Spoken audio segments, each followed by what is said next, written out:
Chapter 2. All the houses on the estate looked exactly the same, except for the colours of the doors. Some were green and some were blue. Ours was blue. We'd only moved here yesterday. Uncle Fred had loaded all our stuff onto a barrow.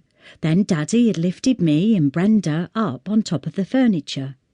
We'd clung on for dear life as the barrel rumbled through the streets. Our old house was in Carlton Hill, and the street was made of cobbles. It was a wonder me and Brenda had any teeth left by the time we got to Seesaw Lane. If I'd known about the boy next door, I would have walked and not turned up sitting on top of a chest of drawers. As we turned into Seesaw Lane, I'd felt a bubble of excitement in my tummy.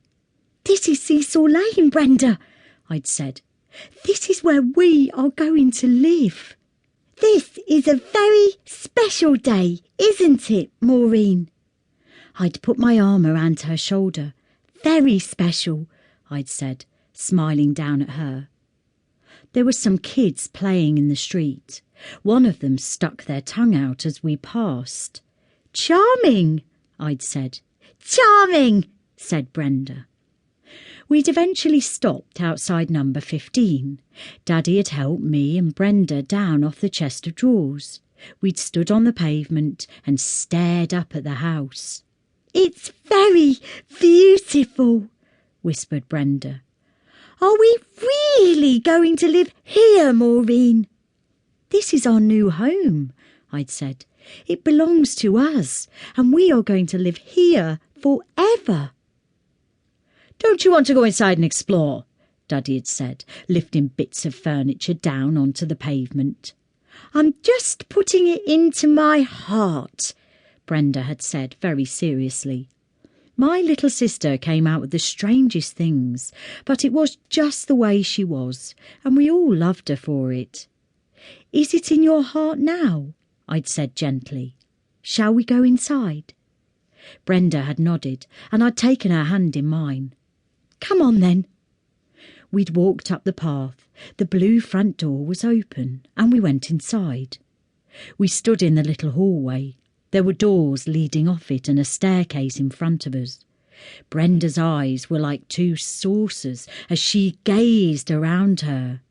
"It is perfectly beautiful, Maureen," she'd said. "Yes, it is," I'd answered. "Perfectly beautiful." Daddy and Uncle Fred were struggling through the door with our old brown couch. "Is this as far as you've got?" said Daddy, smiling at us. Brenda had looked up at him. "I want to remember everything, Dada," she'd said. "And you will, my love," he said. "We will all remember this day." "Because it's special," said Brenda. "Because it's special," said Daddy. Uncle Fred had put the couch down with a thump. Sweat was running down his big fat face, and he was glaring at us. "We'll be all bloody day at this rate," he'd said. Daddy winked at us. "Best get on."